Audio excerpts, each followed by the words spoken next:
Kejaksaan Negeri Oki kembali berhasil dalam upaya hukum dengan penghentian penuntutan yakni restoratif justice pada kasus penganiayaan terhadap tersangka warga desa Ujung Tanjung, Kecamatan Tulung Selapan, Kabupaten Ogan Komering Ilir, Rabu 12 Oktober 2022.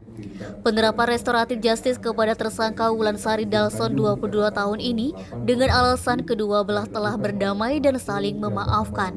Terlebih antara korban dan tersangka masih ada hubungan saudara.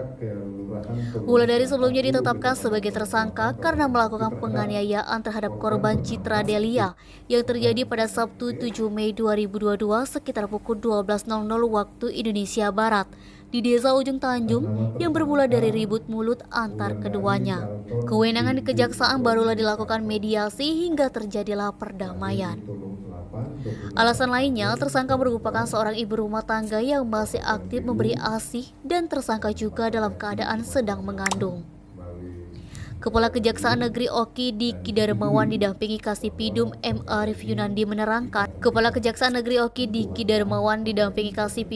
Arif Yunandi menerangkan, kesepakatan damai telah dilaksanakan pada 26 September 2022 lalu, dihadiri oleh kepala desa, suami kedua belah pihak. Lalu barulah adanya persetujuan dari Kejaksaan Tinggi dan Kejaksaan Agung pada 7 Oktober 2022, sehingga keluar penetapan restoratif justice ini. Dijelaskan Kejari, ini kali kedua Kejari Oki menetapkan restoratif justice. RJ ini akan menjadi pelajaran dan edukasi untuk masyarakat. Kenali hukum, jauhkan hukuman. Niskia, Semek.co melaporkan.